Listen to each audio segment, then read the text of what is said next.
Happy birthday, Happy birthday, Elvis.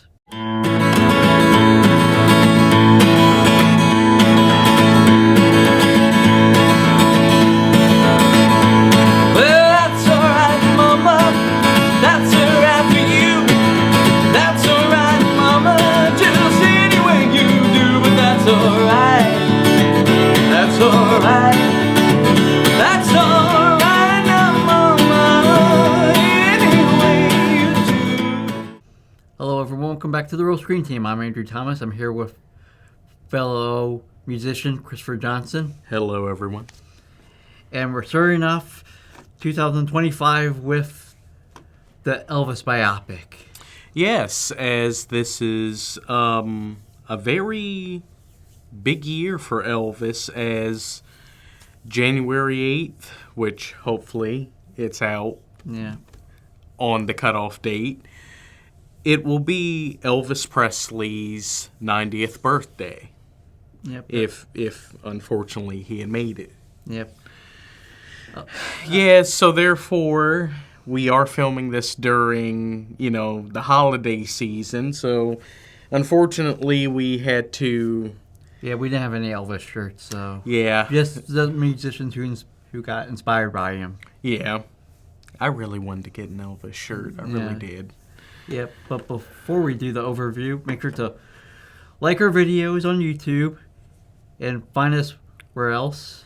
You can also find us on Facebook, Instagram, Reddit, and TikTok. Question mark. Yeah, we'll see. Yep. We'll see. Yep, about and make TikTok. sure to also subscribe to this channel. Yes, and also be sure to, give a like, leave a comment, and if you are subscribed or plan to, click the post notification bell so you're updated with all of our upcoming videos. So, want to do the overview? Well, sure. Discuss. Okay. Before we get into the film proper, why don't I give those that may not know a bit more of a rundown about Elvis himself. Elvis Presley, full name Elvis Aaron Presley, born January 8th, 1935, and sadly passed away August 16th, 1977, was an American singer and actor known as the King of Rock and Roll. He's regarded as one of the most significant cultural figures of the 20th century. Presley's energized performances and interpretations of song and sexually provocative dance moves, combined with a singularly potent mix of influences across color lines during a transformative era in race relations, brought both great success and initial controversy. Presley, on rhythm guitar and accompanied by the Blue Moon Boys, lead guitarist Scotty Moore, bassist Bill Black, and drummer J.D. Fontana, helped pioneer a proto-form of rock and roll known as rockabilly, an up-tempo, backbeat-driven fusion of country music and rhythm and blues. With a series of successful television appearances and chart-topping songs that were selling millions of records, Presley became one of the leading figures of the newly popular rock and roll. Though his performative style and promotion of the music and sound created by African American artists led to Presley being widely considered a threat to the moral well-being of white American youth. Therefore, Elvis did have to go to the military, not just because he was drafted, but to calm down those that were trying to start a movement to stop him and rock and roll music. But once he came back, Elvis also became a successful actor, making 44 films and soundtrack albums to accompany them. Albums such as Jailhouse Rock, Blue Hawaii, Viva Las Vegas, just to name a few. Presley is one of the best-selling music artists of all time, with sales estimated around 500 million records worldwide. He won 3 Grammys, received the Grammy Lifetime Achievement Award at the age of 36, and has been inducted into multiple Music Hall of Fames. Now the overview. Okay, now the movie proper. Elvis is a 2022 biographical drama film about the life of American rock and roll singer and actor Elvis Presley and his management under Colonel Tom Parker. The film was produced by Basmark Films and the Jackal Group and distributed by Warner Brothers Pictures. The film was co-produced and directed by Baz Luhrmann from a screenplay written by Luhrmann, Sam Bromell, Craig Pierce, and Jeremy Donner. The film stars Austin Butler and Tom Hanks as Presley and Parker, respectively, alongside Olivia DeJonge, Helen Thompson, Richard Roxburgh, David Wenham, Cody Smith-McPhee, and Luke Bracey. Now the synopsis. Okay. The film explores the life and music of Elvis Presley seen through the prism of his complicated relationship with his enigmatic manager, Colonel Tom Parker. The story dives into the complex dynamic between Presley and Parker, spanning over 20 years, from Presley's rise to fame to his unprecedented stardom against the backdrop of the evolving cultural landscape and loss of innocence in America. I thought it was a good biopic. Oh, it was a fantastic film just in general. You know, it's not just about Elvis, you know. It's kind of showing how culture evolved and how he had to evolve with it. Yeah. And how it evolved him.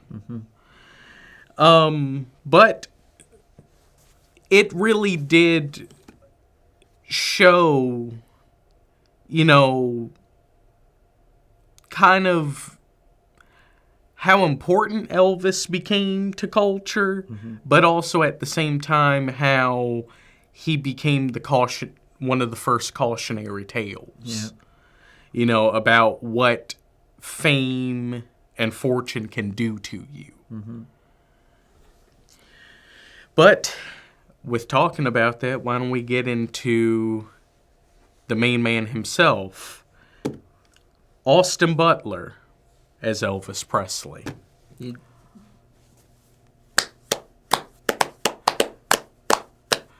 This man was fantastic. How in the world did the Academy mess up and not give this man Best Actor? Now, don't get me wrong. There were a lot of other people that were just as deserving. I understand that.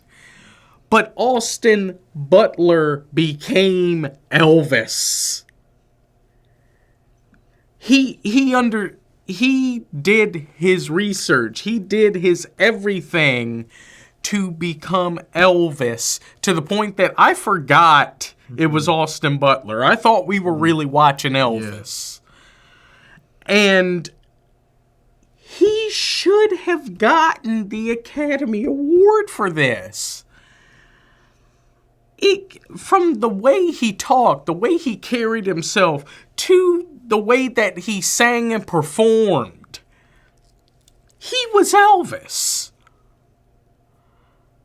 And it was crazy. Only a few actors I have ever seen have truly transformed into the real person to the point that you just forget. Yeah. I mean, Taron Egerton as Elton John.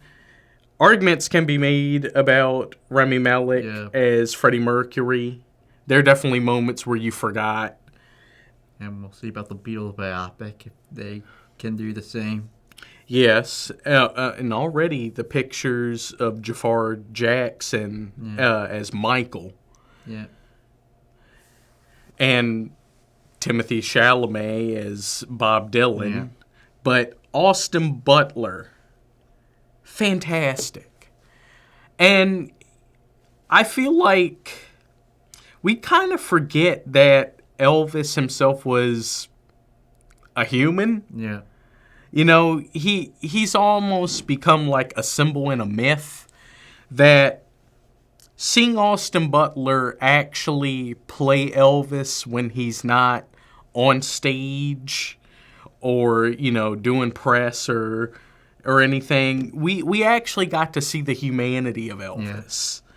And I think that was one of the best parts of the film, on top of actually seeing Elvis, you know, create some of the music that, you know, would end up being a part of, you know, some of his shows or, you know, or concerts, like when he was practicing If I Could Only Dream, you know, after being, you know, affected by the assassinations of Dr. Martin Luther King Jr. and Bobby Kennedy, to him working with, you know, his big band / a little bit of an orchestra for his performances at the International Hotel in Vegas, and helping them create what would become like one of the big like opening theme songs for his performances, you know, that do-do-do, do-do-do, and seeing how he was able to help create that. That was fantastic. And also seeing Elvis interacting with and in black culture.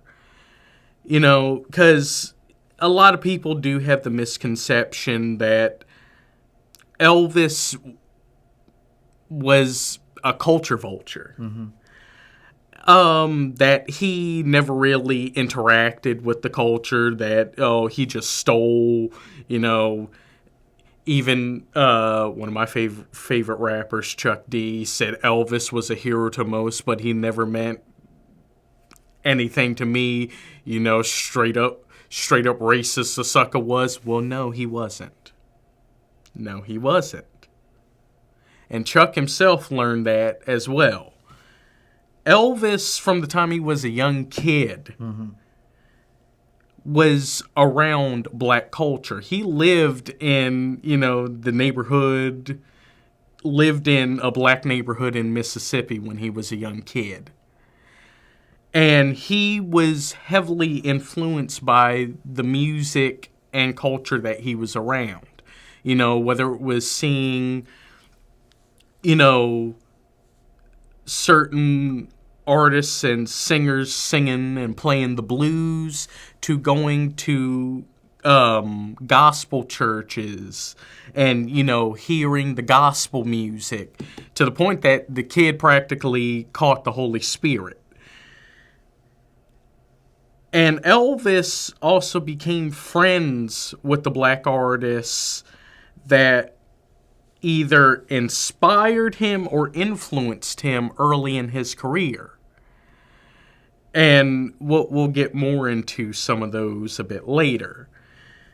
So, yeah, he loved the music, he loved the culture, and he himself said that he didn't consider himself the best, and he didn't even necessarily consider himself truly the king of rock and roll.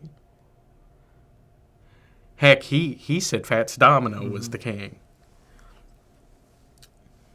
And he definitely didn't consider himself the creator of this. He knew this was mainly inspired by black music, and he was just doing it his own way. I mean, your thoughts? Yeah, I thought Austin Butler did a great job, especially when he lost his mom. Yep, so emotional over that, and along with him firing his manager, his emotional breakdown, firing his manager. Despite how Yeah. how it actually happened, Yeah. it didn't happen on stage. Yeah. No. Happened in the hotel, Yeah. but not on stage. Plus, on top of it, you got to give it up. This kid, when it came to performing, Austin Butler got it down. And part of that has to go to Polly Bennett, the movement coach, the same woman that helped Rami Malek find his performance as Freddie Mercury. She helped Austin Butler.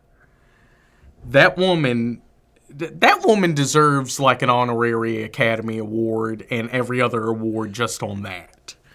Because Austin not only got Elvis's movements, whether it was his dancing, whether it was the way he played guitar, how he carried himself while he was singing, to his actual singing. Maybe I didn't necessarily watch too much of Austin Butler as he started making a presence in things. I did not know this kid could sing. And he perfectly sang like Elvis. Especially during the early days of Elvis's career, you know, in the mid to late 50s. And he even got it down when Elvis's voice matured. Now, there's still a debate on whether or not, you know, if it was actually Austin singing or if they mixed his voice with Elvis. But for the most part, a lot of people have figured out that I think about 90% of what we see of Elvis singing, you know, during the 60s into the 70s, that was Austin. And he had multiple coaches helping him in finding the voice to be Elvis. And I just have to give him all the credit for that. Yeah. Incredible. I mean, what were your thoughts about his singing and performing? I thought the singing was good. I mean, did you get lost and think that, oh, I'm actually watching Elvis? Not quite. Oh, your suspension of disbelief wasn't thrown out the window. Not quite. Yeah, okay.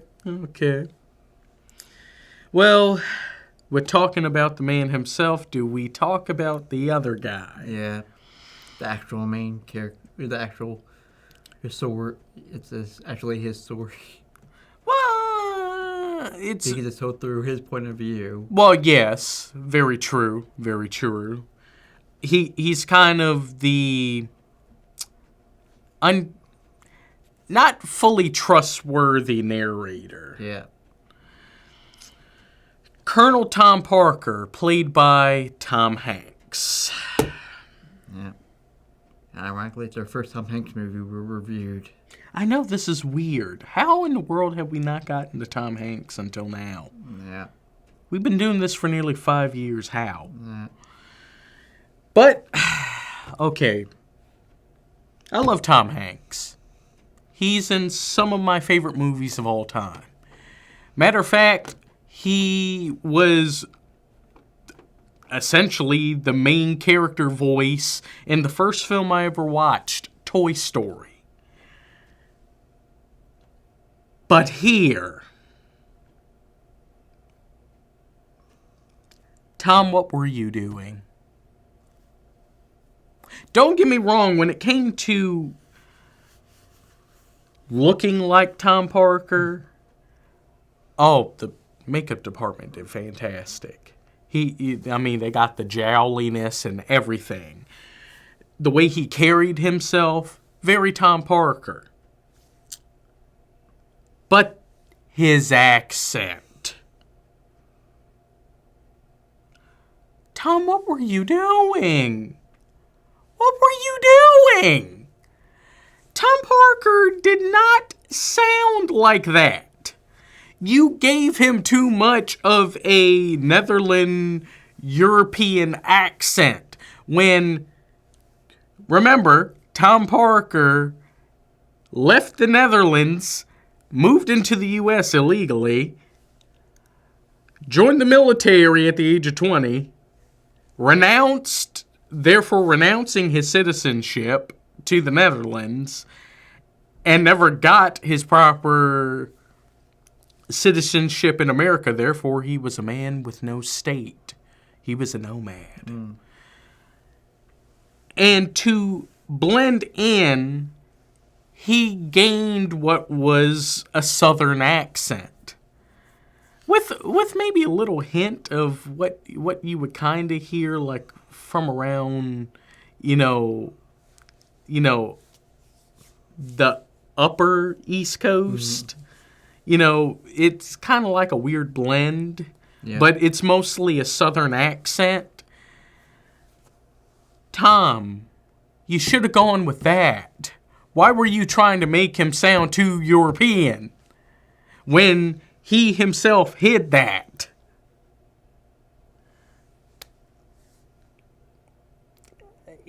And sometimes it got a little cartoony. Yeah.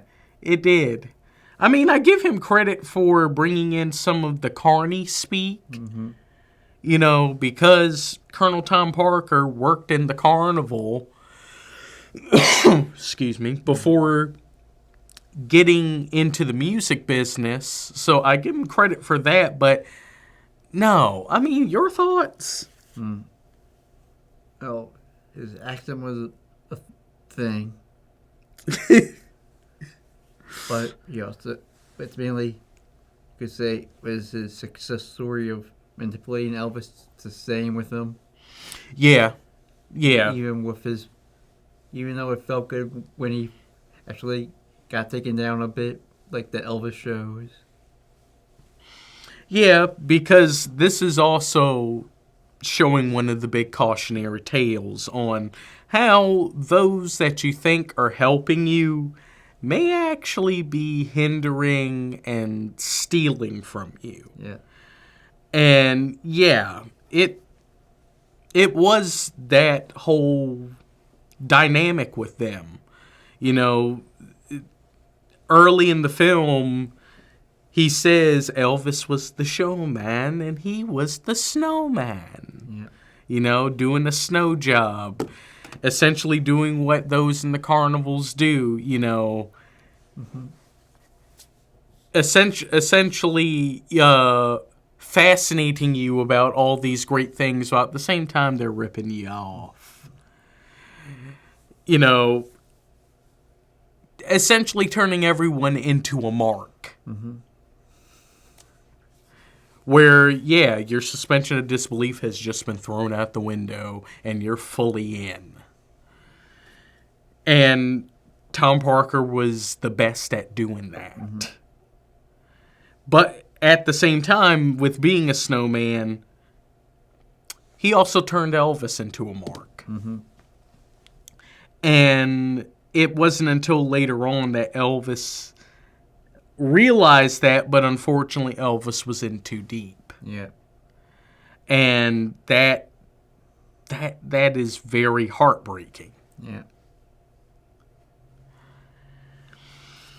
I mean, I think deep down, Tom Parker did love and care for Elvis, but at the same time, his greed and his debts are what clouded his judgment in fully protecting and caring for Elvis when things started to get bad.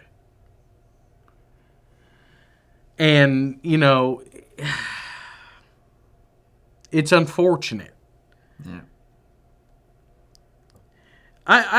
I do see some of the arguments on why was it told in Tom Parker's point of view. Yeah. But I think that was probably for the best, because this really needed to be explored in a much different aspect. Mm-hmm. And I think having someone who was the closest to Elvis Mm-hmm. was the right way to do it. And Tom Parker was there just about day one for Elvis. Yeah. But, I mean, your thoughts? Yeah, I was surprised that Tom Hanks could play a villain, since he's used to playing the good guy. I know. That was also a crazy thing. Yeah. And, yeah, there is that a bit of uneasiness or uncomfortableness Yeah. when you see Tom Parker Yeah. around. That it's like, I don't trust you. Yeah. I don't trust. Maybe I want to go into a different room. Yeah. Yeah, I didn't know Tom Hanks could go, Yeah. that villainous. Mm-hmm. So now, which way should we go about We this? should start with his the beginning with his family. Okay. Well, I guess the two people that were most important to him, Yeah.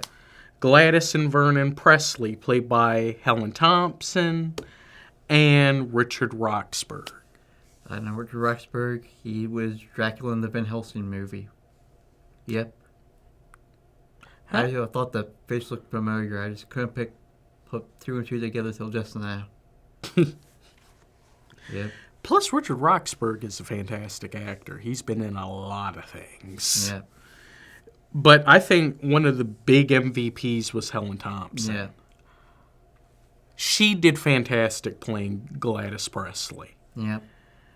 And it really showed how much of a driving force, and a positive driving force, Gladys was to Elvis. Yep. She was essentially the anchor that still kept Elvis down to earth. Mm-hmm. Still made him feel like, that country boy from Mississippi that now moved to Tennessee. Mm-hmm. And unfortunately, seeing her decline with her health, and also her not being able to fully deal with Elvis becoming this big figure in culture, Yeah. it helped lead to her death. Yeah. And once Elvis lost her, I think that's when he lost a bit of that anchor for him. Yeah. He did find another one, but it wasn't as strong as it was with Gladys. Yeah. And just the interactions between her and Elvis, it kind of hits you here. If any of y'all are really close with your mother, like I am, yeah, it really hits you here. Mm-hmm. It really hits you in the chest, it hits you in the heart, it hits you in the gut, that he loved his mother. And losing her really messed him up. I mean... Yeah. I do agree with you on that. She also warned them about Colonel Tom Parker. Yes, because she wasn't a mark. She could see... She was able to see the untrustworthiness. Yeah. And sadly, after she left, then Elvis was easy pickings. Yeah. And so was her husband. Yeah, Vernon Presley. Yeah, it was weird seeing Richard Roxburgh played just a very timid guy, since I was so used to him playing the guy in control in Van Helsing as the main guy. Seeing him as very gravitas and also very manipulative. Yeah, now he's the one to get manipulated. And I think that was just Vernon after spending some time in jail because debts. Yeah. Debts and trying to get money to pay off those debts. That I think he learned to just keep his head down. Yeah. I think there was a little bit of that institutionalization with him. You know, that he just focused on the money in the books. He didn't try to get too involved in anything else. Yeah. He just wanted to make sure Elvis's finances were okay and be hands off with everything else. Yeah. Which, unfortunately, I think hurt Elvis. Yeah. He really needed to have his dad there more as a presence. Yeah. And, yeah, it did help with Tom Parker's manipulation. Yeah. But Elvis did find someone else to truly confide in. And that was his wife, Priscilla Presley, played by Olivia DeJonge. Yeah. She did fantastic. Yeah. One, I did not know that she was British. Mm-hmm. The fact that she was able to slip into the way Priscilla talked. Yeah. And just her chemistry with Austin. Yeah. It truly felt like we were seeing Elvis and Priscilla during their much more, private and emotional moments with one another. Although they were playing the very young 14-year-old Priscilla, even though the actress is like in her 20s. Yeah, which is weird. Yeah. But at the same time, it has been noted while Elvis did meet her at the age of 14, they didn't really start a romantic relationship until around the time she was 18 and moved from where her family was stationed to the U.S. Yeah. So, yes, it's weird. It's weird. It's weird. I know everyone has talked about it, of the whole Elvis dated and married a minor, but he wasn't necessarily Jerry Lee Lewis. He still had some tact. Mm-hmm.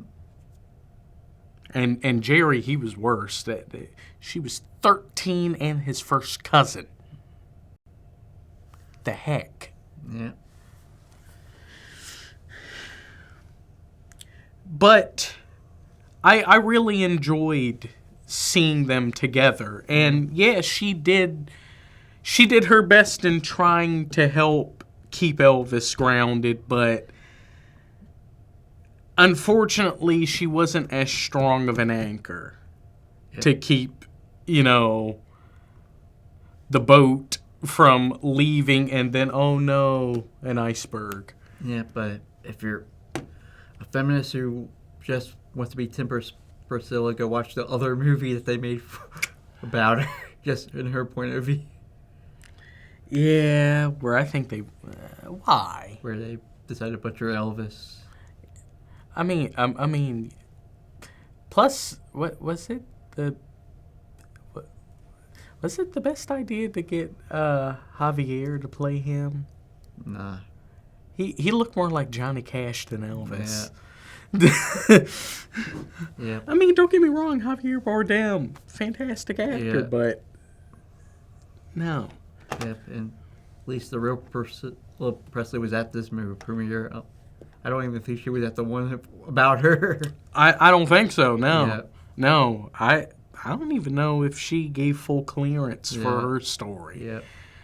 But, she gave her true seal of approval for this. Yeah.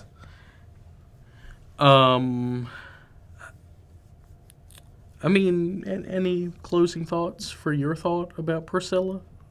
No. Okay. They'll be one of another few of the surviving celebrities that watch themselves get played by other people. Yeah. Next to Bohemian Rhapsody. Yeah. And the Elton John stuff. Yeah, Rocket Man. Yeah. Well, heck, Bob Dylan now with A Complete Unknown. Yeah. Which we are going to review. Yeah. Later in 2025. Yeah. I guess now do we go into those that were around Elvis when he was performing? Do we go more into his band? Do we go more into... Well, his band. Okay. I do have to give Xavier Samuel as Scotty Moore and Adam Dunn as Bill Black a great deal of credit. Yeah. As they definitely did do a good job in showing how they were able to communicate with Elvis on stage, and also how his performances were even putting them in awe. Yeah. To the point that, you know, once they got it big, it was crazy. Yep. And also them trying to tell Elvis, don't let Tom Parker manipulate you and your craft. Yeah. You know, like when Scotty got mad at him about Elvis trying to become the new Elvis, you know, wearing, you know, the full-on suit with the coattails and whatnot. He was like, dude, I'm not here to do variety hour stuff. I'm here to play music. Mm-hmm. You need to nip this in the bud.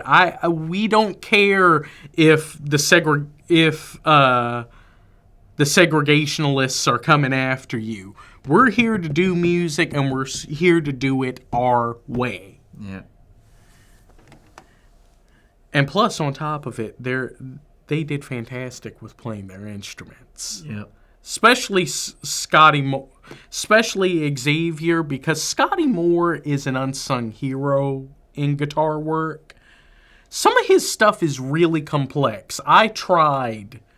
I play the guitar, and I tried to learn some of what Scotty plays, and some of it is really intricate. Yep. Especially for this early in, you know, rock and roll music. Mm-hmm.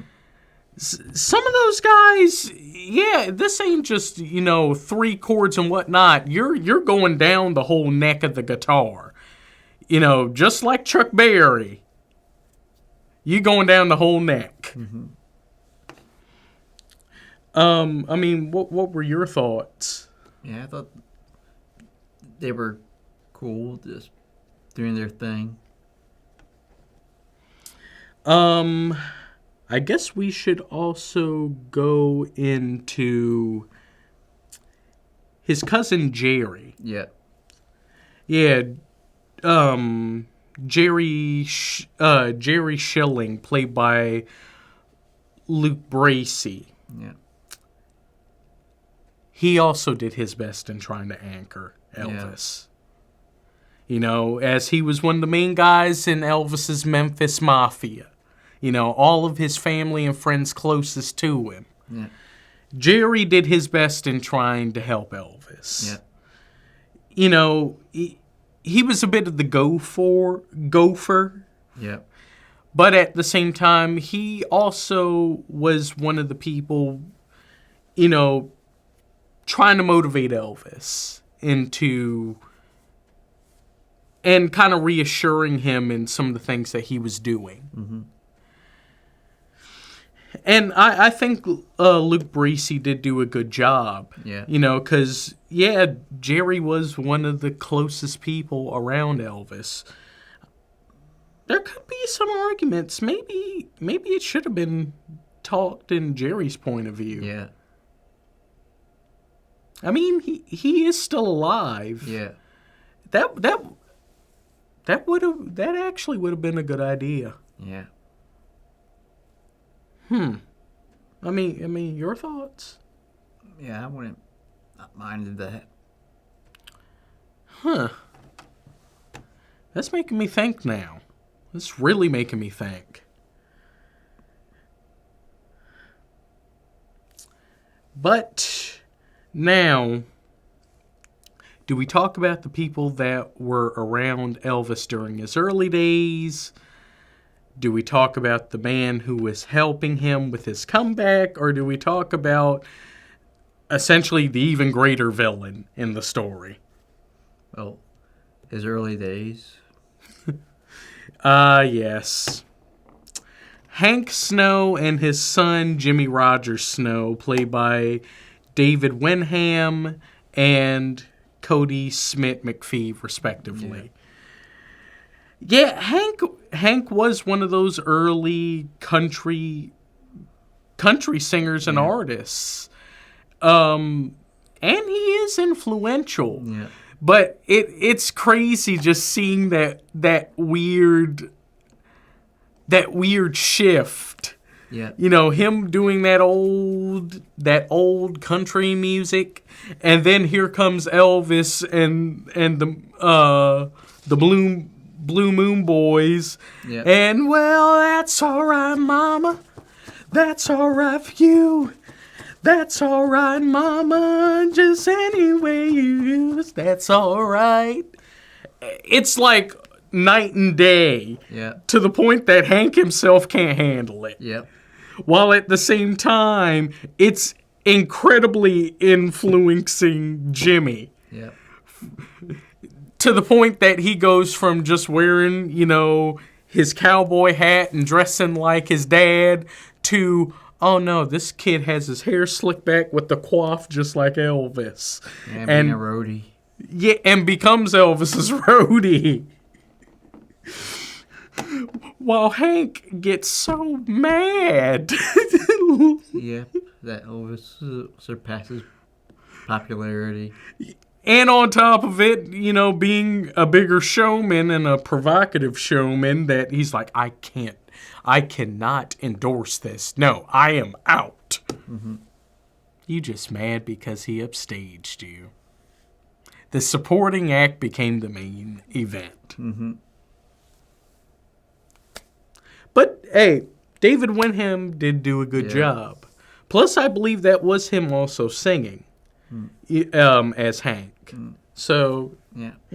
And Cody Smith McPhee, fantastic. We have to go talk with the last two X-Men movies sometime. Yes, because I did not realize, we're seeing young Nightcrawler as a human. We're not seeing him as a mutant. Yeah. God, he's grown up so fast. Yeah.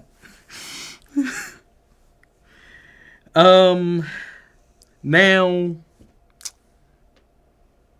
do we go into the other villain? Yeah. Yep. When I brought up the fact that Elvis got great success, but also controversy, this was the main man who pushed that controversy. James Eastland, played by Nicholas Bell. Yeah. This man was a lawyer, and he was also one of the leading forces in trying to push the segregationalist movement during the late 50s into the 60s. And when he saw Elvis perform and how much it was influencing his children and also other kids, he saw Elvis as one of the biggest threats to ever come around. Mm-hmm. He legitimately thought that Elvis was essentially corrupting the young youth of young America. Which is an old thing for every generation. Yeah, why is there always someone who's a buzzkill? Mm-hmm. Calm down, people. It'll be going even when we're not around. Yeah, because there's always been someone. First it was jazz. Yeah. Then it was the blues and rhythm and blues. Then it was rock and roll. Then it became all the offshoots of rock and roll, whether it was your hard rock, your heavy metal, your punk rock. Then it was rap and hip hop, and I think a little bit of disco as well. Mm-hmm. Leave the art alone. Leave it alone. And the fact on top of it that you're using him as one of the poster boys to essentially separate America during a very sensitive time when really messed up stuff was happening to various groups in America. Dude. I mean, I don't blame you on getting on Tom Parker and learning about his backstory, but using it as another way to blackmail Elvis's whole operation, blackmail all of Elvis Presley enterprises, that's messed up. And he sort of disappears midway through the movie. Well, yeah, because his efforts failed. Yeah. His efforts failed. He served his purpose in the story that showed the early controversy of Elvis, but no, Elvis was too much of a cultural influence that you could not stop him. You couldn't stop it. Now, why don't we go into the other person that was helping Elvis when he was trying to find himself again? Yeah. Steve Bender, played by Dockery Montgomery. The Red Ranger from the first Power Rangers reboot movie. I said his first name right. Yeah. Okay. Yes. After Elvis, had done quite a few years of 44 films and soundtracks. Sadly, after his Elvis thing, he'll end up doing the Star Wars Holiday Special. Yes, he does end up being the producer of the Star Wars Holiday Special. You win some, you lose some. Yeah. You win some, you lose some. Yeah. Elvis wanted to get back into his music. Yeah. And the best way to do that was finding someone who could help him, with presenting him as this kind of evolved form of Elvis. Mm-hmm. And Steve Bender was that person. Mm-hmm. While Tom Parker was trying to push this full-on holiday special with Elvis wearing a holiday sweater and whatnot, Steve Bender was like, nah. Why don't we have you center stage, close quarters with the whole audience, you play some of your hits, and, maybe dive into some of the new stuff that you're working on. Mm-hmm. And that will help bring you back big time. Mm-hmm. And help people remember who you are. You're not, the movie guy anymore. You're still Elvis, one of the pioneers of rock and roll. Yeah. And that was fantastic of what he did. Yeah. And he stuck to his guns to the point that I think he took a little bit of glee in sticking it to Tom Parker. Yeah. And showing that just because you've been around Elvis this long, you don't fully know what he wants to do, and you also don't seem to understand how this will help propel Elvis back into prominence. Because, Elvis during this time was overshadowed heavily. Yeah. When you have people like the Beatles and the Rolling Stones and the Who and a number of other artists that were influenced by Elvis now being the people now have taken the torch and are running with it. Mm-hmm. Yeah, Elvis needed that help into coming back. Yeah. And Steve Bender understood that. And he helped Elvis in growing and evolving from what we knew of him back in the 50s into what he would be in the 60s going to the 70s. Yep. And plus also inspiring Elvis into making the song If I Could Only Dream. Yep. You know, because Steve also understood, you know, how big and how, you know, sensitive things were going on with the growing of the civil rights movement and everything, that he felt like Elvis needed to make a statement because Elvis saw that as a very important thing. Yeah. I mean, Yeah. Your continuing thoughts? Yeah, I thought Montgomery did a great job. Yes. Fantastic. I guess we get more into the good. Yeah. Like we said, fantastic biodrama. Yeah. Fantastic. And very accurate. Not entirely, but very accurate to the events and everything in Elvis's life. Yeah, well, it's a movie, so that they just combine stuff together. They make things quicker. Yeah, yeah. Or else it'd be a whole mini-series. Which sometimes I think some stories need more air to breathe like that. Yeah. But Baz Luhrmann did a fantastic job with this. Mm-hmm. The acting, Austin Butler, Olivia DeJohn, Helen Thompson, they all should have gotten awards for this. Yeah. The fact they did not get awards hurts me immensely. Yeah. Seeing Elvis interact with black culture, seeing also his interactions with those closest to him, fantastic.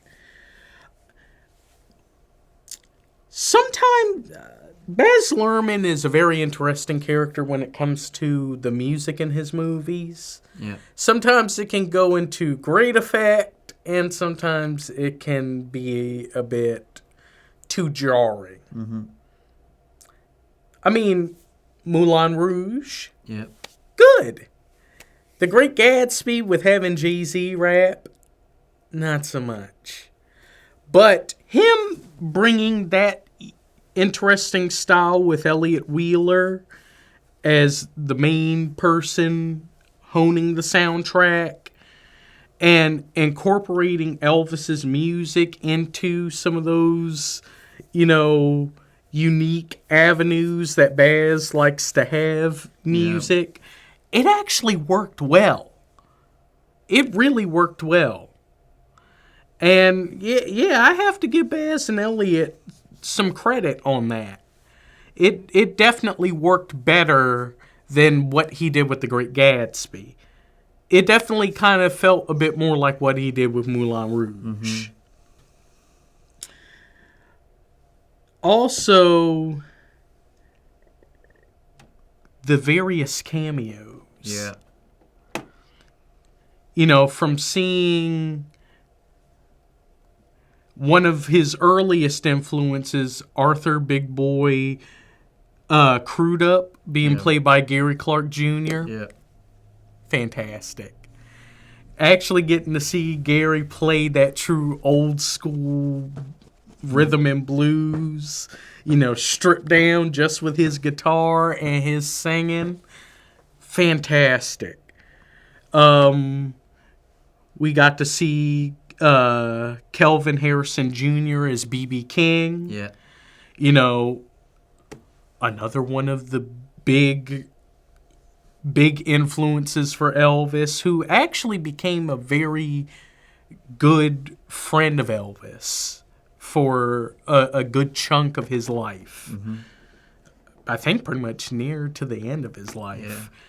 Yeah. BB also was a really good influence on Elvis, you know, and showing how big he was becoming as an artist, but also helping him show how his influence could either help or hurt. Mm-hmm. And also showing him that, you know,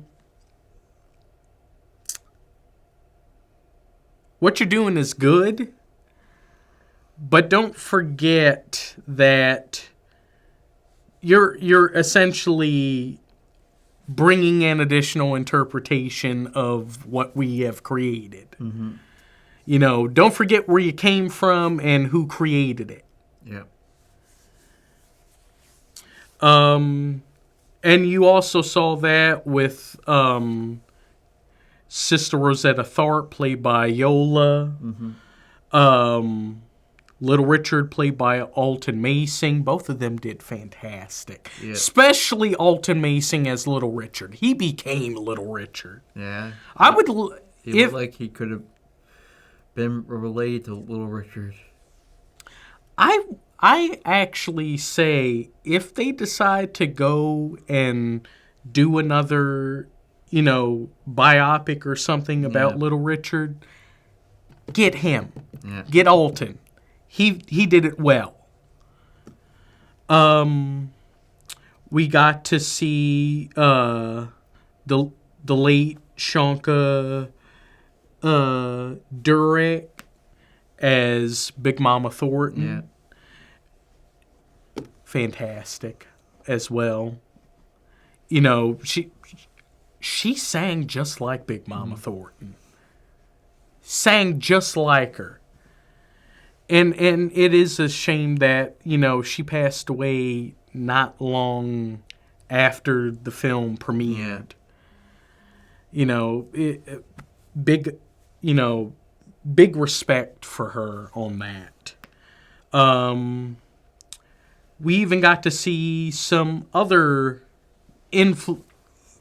people that were helping Elvis when it came to recording his music. Like we saw Sam Phillips, played by Josh McConville, the founder of Sun Records. He will once again show up again in another film that we talk about later on. Yeah, Sun Records was essentially the place where a number of influential people in rockabilly, rock and roll, and country got their start. You know, his roster had Elvis, it had Roy Orbison, it had Jerry Lee Lewis, and Johnny Cash. And June Carter. Yeah. That's a really good roster of artists right there. A really good roster.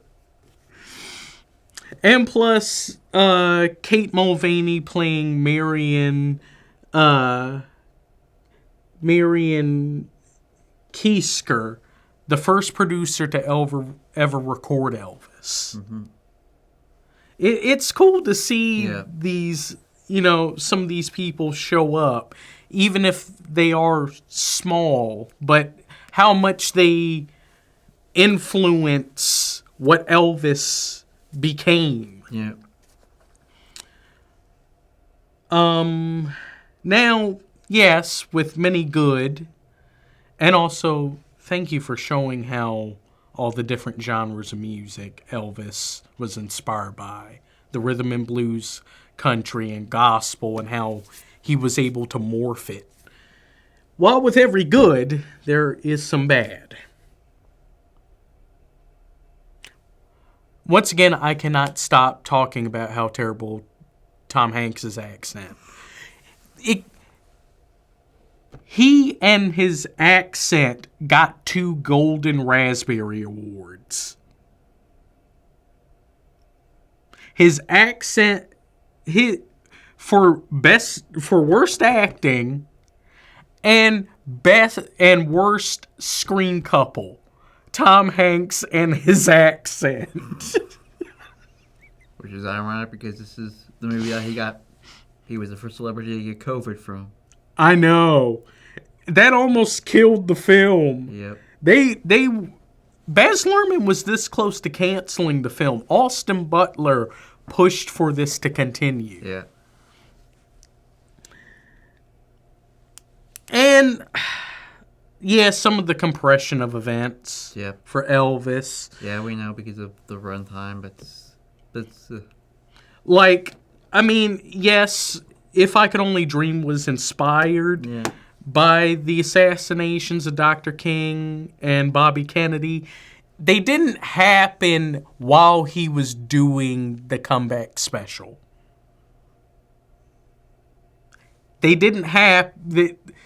They happened a little bit before that. Mm-hmm.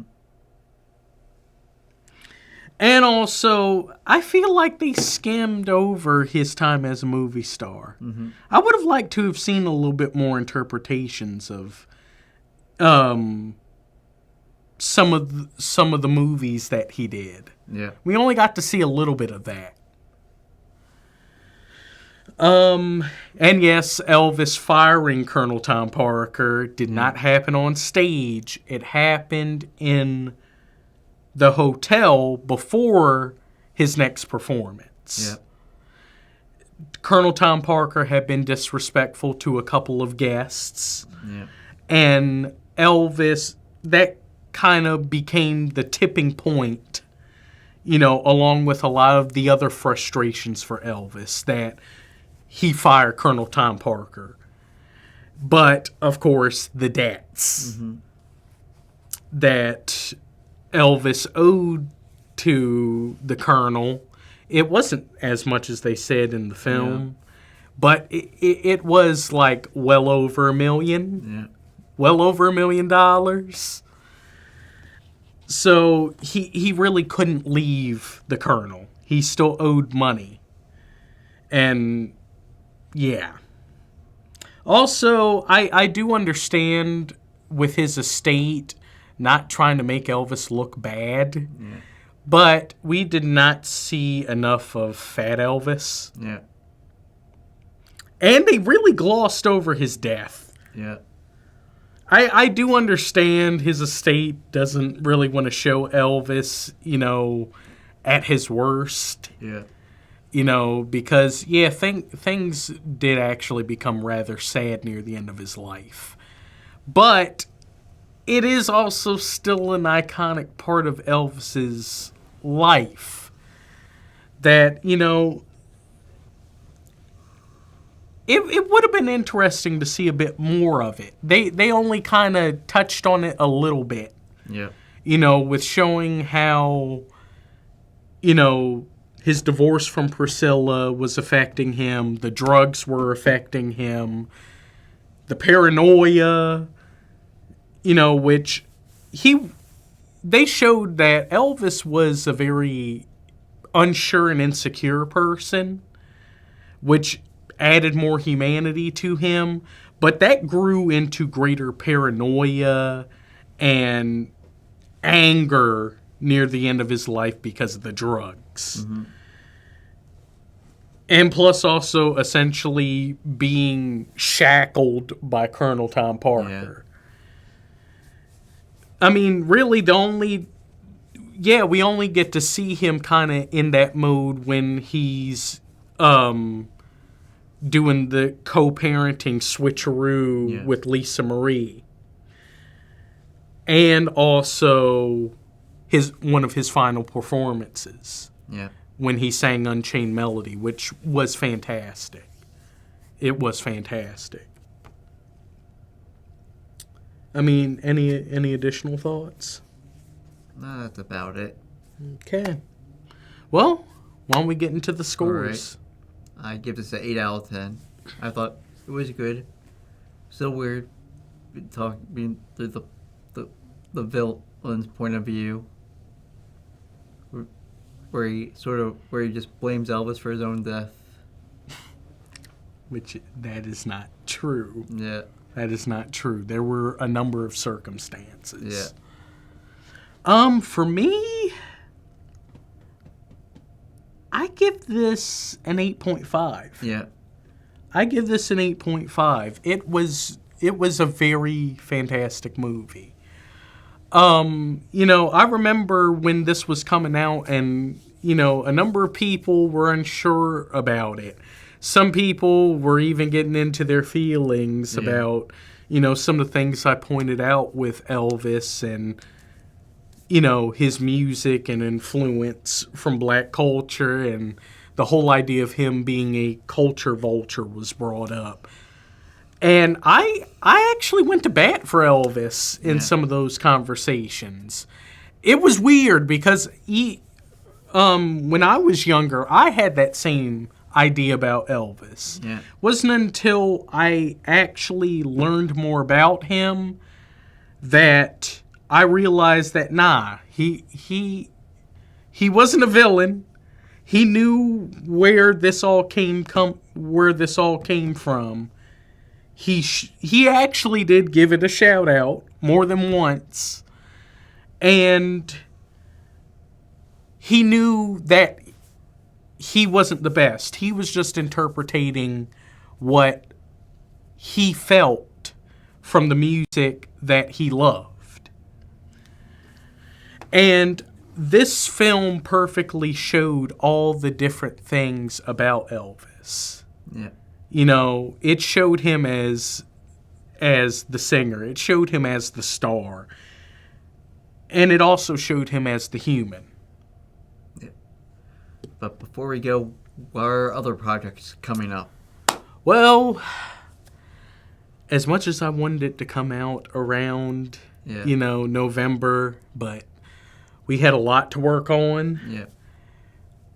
Our next big thing is we are going to be discussing, in honor of the creator, where we will be discussing Dragon Ball. Yeah. The whole series. This is going to be a multi-video thing. Not as long as our earlier stuff, but I want to do this in honor of the late great Akira Toriyama. Yeah. Next, we will be diving into Marvel again, but in the much more darker area. Yeah. And I think the only good thing about coming out next year, because I don't expect anything from the movies, sadly. I'm still holding out for Fantastic Four. That one might actually turn out to be good. We'll go question mark on that one. I'm holding out hope for that one. But we will be discussing the Netflix series, I guess now Disney series, Daredevil. Yeah. All 3 seasons that were originally done by Netflix, and now the new series, Daredevil Born Again. Of course, we'll also be discussing the Nosferatu silent film, which Chris hasn't seen, but I've seen many times. So he gets to watch intertitles and see the history of why vampires die from sunlight. It's the first time, and then also we're discussing the remake, which I've heard is really good. Yeah, I've heard great things about it. And then we'll catch up on our Sonic the Hedgehog. Yes, as we will be doing all 3 films. So therefore, our first ever remastered review of Sonic the Hedgehog will finally be give a proper cinema to sofa to Sonic the Hedgehog 2 and a cinema to sofa for Sonic the Hedgehog 3. Yep. Which I'm very excited for. Yep. Of course, we'll also be discussing the Robin. Yes, as this coming year will be the 85th anniversary of the character of Robin. Yeah. So we're going to do our own, little marathon for the Mantle of Robin, where we'll discuss some of the best interpretations of each Robin. Yep. Of course, we're also going to be discussing another anniversary, Teenage Mutant Ninja Turtles, the original movie. Yes. Since we haven't had time for its 40th anniversary last year. But, hey, it's the 35th for the movie. Yep. So, hey, we still got to hit a big anniversary milestone. Yeah. Plus, we'll also potentially have some nice little special discussions and things on the table for that. Yeah. We will... Then we're working... Then we'll be... Then somewhere later during the summer we'll get ready for the Superman reviews. Yes, we're going to be doing a massive Superman review in which we're going to do all 4 films. And the Brown and Ralph movie. Well, I'm getting there. Okay, all 4 films starring Christopher Reeve. We'll also be doing Superman Returns starring Brandon Routh. And we're also going to do a couple of the animated films. Yeah. Also, at We're... Awareness Month. Yeah, also Autism Awareness Month is in April. We'll see how that goes with probably, I say Forrest Gump or Rain Man. Probably Forrest Gump. And we'll also be doing the concert film Talking Heads. Yeah. God, I always... You'll see it on the card. Yeah. We're going to be doing... Since its anniversary just came out, we're going to be doing the concert film for Talking Heads. Yeah. It'll be my first time watching it. And somewhere along the line we'll be doing... then, for its 30th anniversary, we're also discussing the Beatles anthology. Yes. A thing that you haven't watched yet. And maybe hopefully Disney Plus will have it since they're having some sort of deal with the Beatles, with Apple. Yeah. This is an Apple production, so they should post it on there for its 30th anniversary on Disney Plus. Plus, didn't they recently release another documentary? Beatles 64. Yeah. Yep. Along with releasing the actual Let It Be movie. Documentary. Yeah. We will we will be discussing a nice little double feature. I guess essentially a James Mangold double feature. Yeah. Where we will be discussing Walk the Line and A Complete Unknown.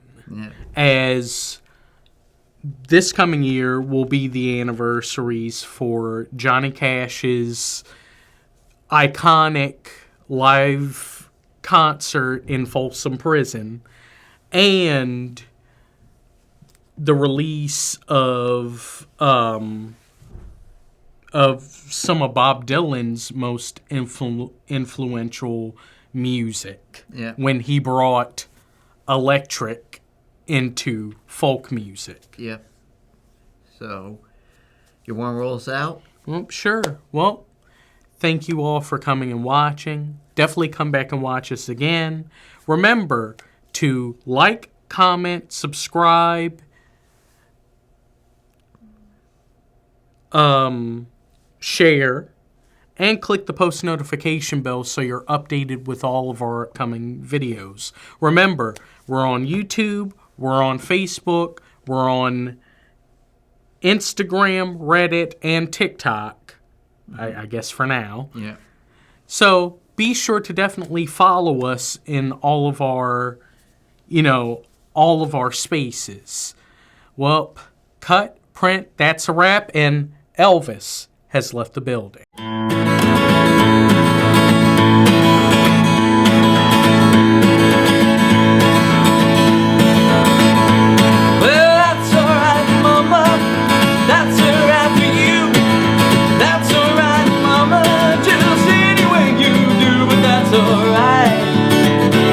that's alright.